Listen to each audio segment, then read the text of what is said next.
बड़ी ढाल लिए हुए था, और जो जन गोलियत की बड़ी ढाल लिए हुए था वह उसके आगे आगे चला। वह गोलियत के आगे आगे चला, और ये था गोलियत का हारने का कारण, और यही था दाऊद के जीतने का कारण। हालेलुया। फिलिस्ती गोलियत दाऊद को हराने के लिए, दाऊद को मारने के लिए, दाऊद को सबक चखाने के लिए वो आगे आगे तो चला, और वचन कहता है और उस फिलिस्ती गोलियत का जन, यानी फिलिस्ती गोलियत का पार्टनर, फिलिस्ती गोलियत का सेवक, जो फिलिस्ती गोलियत की बड़ी ढाल लेकर चलता था, वो उसके आगे आगे चला। हालेलुया। अब युद्ध करने कौन जा रहा है? बोलते रहना, बोलते रहना। गोलियत युद्ध करने जा रहा है। तो जो युद्ध करने जाएगा उसके पास क्या होना चाहिए? उसके हथियार होने चाहिए। बाइबल कहती, इफिसियों की पत्री के 6वें अध्याय में देखेंगे तो वहां पर लिखा है कि हमारा युद्ध लहू और मांस के साथ नहीं, हमारा युद्ध लहू और मांस के साथ नहीं, परंतु उन प्रधानों से, अधिकारी से, उन प्रधान जे अधिकारी है, और इस संसार के अंधकार के हाकिमों से, और इस संसार के अंधकार के हाकिमों से, और उस दुष्टता की आत्मिक सेनाओं से है, उस दुष्टता की आत्मिक सेनाओं से है जो आकाश में है। आकाश में है। Praise the Lord. हमारा भी युद्ध है,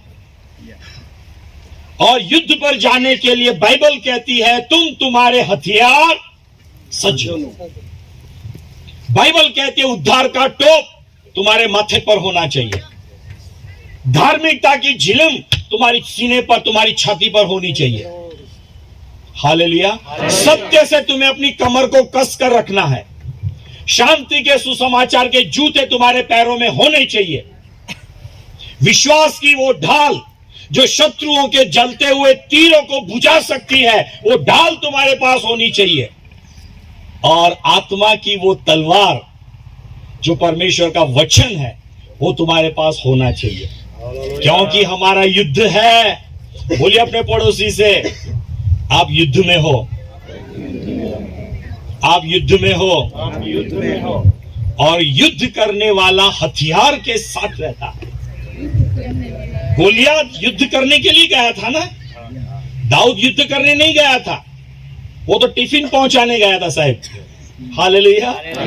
दाऊद युद्ध करने नहीं गया था, लेकिन गोलियत तो युद्ध करने गया था। लेकिन गोलियत ने ये बड़ी गलती कर दी कि गोलियत ने अपनी ढाल, सुनिएगा प्रियो, गोलियत ने अपनी ढाल अपने पास नहीं रखी थी। लेकिन गोलियत की ढाल जो है, वो गोलियत का जन लेकर आगे आगे चलता था। अब उस सीन को पिक्चराइज करो, उस घटना को आप अपने मस्तिष्क में स्मरण करो। सोचिए कि एक जगह पर दाऊद खड़ा है, उसके सामने गोलियत खड़ा है।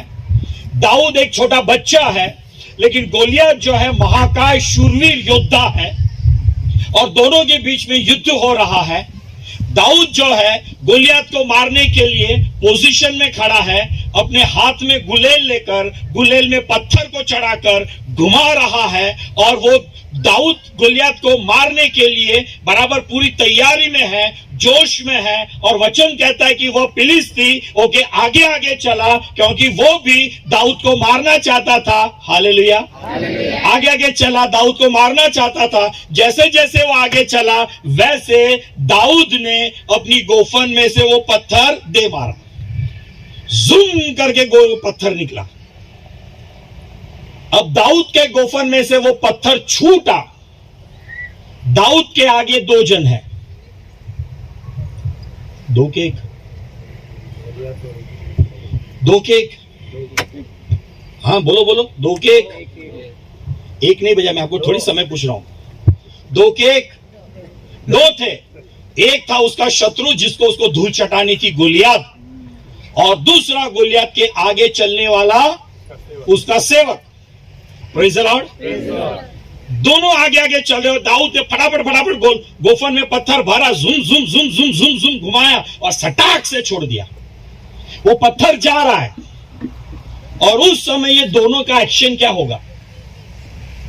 अगर कोई आपके सामने आकर ऐसा करेगा तो हम ऐसे करते हैं। अब वो पत्थर आ रहा है, 60 से पत्थर आ रहा है, तो दोनों का एक्शन क्या होगा? क्या लगता है आपको? गोलियत कैसे एक्टिंग करेगा?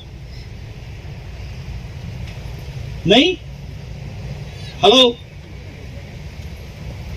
गोलियत का जन जो था वो कैसे एक्टिंग करेगा? कैसे ऐसे? दाऊद ऐसे ऐसे करो, ऐसे ऐसे करेगा। एक बार क्या हुआ सुनिएगा। एक बार क्या हुआ, 2 गाड़ियों का एक्सीडेंट हुआ धाड़ से, लेकिन प्रभु का धन्यवाद कि ड्राइवर्स को कुछ नहीं हुआ और दोनों गाड़ी खाली थी, खाली ड्राइवर चला रहे थे। एक ड्राइवर गाड़ी का बाहर आकर बोलता है, अरे बेवकूफ, तुझे गाड़ी चलाने आती है कि नहीं? Praise the Lord. अरे बेवकूफ, तुझे गाड़ी चलानी आती है कि नहीं? मैं जब तेरे आगे अपर डिपर मार रहा था, पता है ना गाड़ी चलाते हैं तो अपर डिपर मारते हैं, अपर डिपर मार रहा था तो भी तू मेरे सामने क्यों आया, साइड क्यों नहीं दी?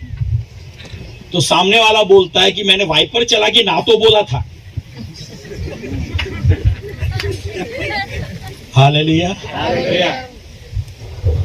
उसका अपर डिपर वो नहीं समझ सका और उसका वाइपर चला के ना बोलना ये भी सीख सका नहीं, इसलिए दोनों की भिड़त हो गई। हालेलुया।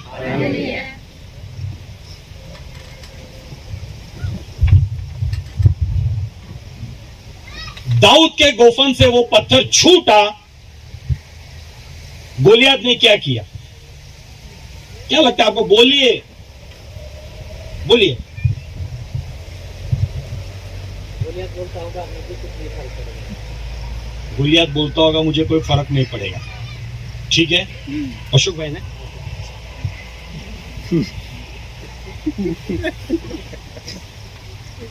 गोलियत बोलता होगा, अशोक भाई कह रहे हैं कि मुझे कोई फर्क नहीं पड़ता। ठीक है, धन्यवाद करता हूं अशोक भाई के लिए, ताली बजाओ, कुछ तो बोले। और अशोक भाई आप सब लोगों को पैसे करो, कुछ नहीं बोले।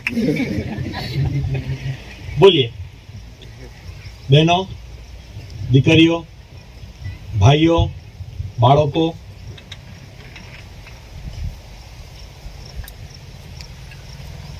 गोलियत की एक्शन कैसे होगी? नहीं, हाँ, हंसता होगा।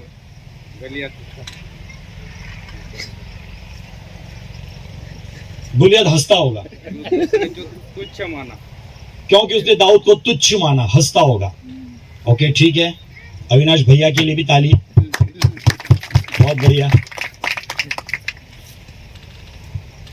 जो बोल रहे हैं उनके नाम आदम भाई लिख रहे हैं, उनके पास लिस्ट बन रही है कि कौन खाएगा आज, किसको खाना खिलाना है। तो पहला नाम लिखा, दूसरा नाम लिखा, और दोनों के आगे मेरा नाम लिखा कि मैं ही बोल रहा हूं। हालेलुया। गोलियत ने क्या किया होगा? कुछ नहीं, तो पत्थर लगा ना उसको, लेकिन उसके आगे चलने वाले जन ने क्या किया होगा? उसकी एक्शन कैसे होगी? हाँ आप कुछ बोले साहब। भले वो गोलियत की ढाल लेके जा रहा था, लेकिन जब पत्थर आते हुए देखा तो उसने किया होगा कि नहीं? लेकिन गोलियत ऐसे क्यों नहीं कर सका? हाँ बोल बेटा, बराबर है, इनका भी नाम लिखो। हाँ, ढाल नहीं थी, ढाल होती तो गोलियत के पास किसका? पत्थर का बचाव करता, घर जाके शोकेस में रखना था पत्थर को, अपना खुद का बचाव करता। हालेलुया।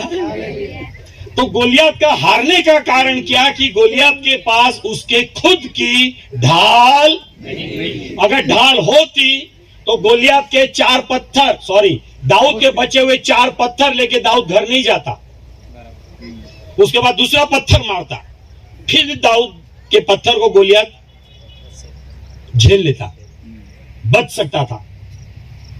लेकिन गोलियत के पास उसकी ढाल नहीं, गोलियत के पास उसकी ढाल प्रेज़ द लॉर्ड, क्योंकि ढाल से गोलियत अपना बचाव कर सकता था।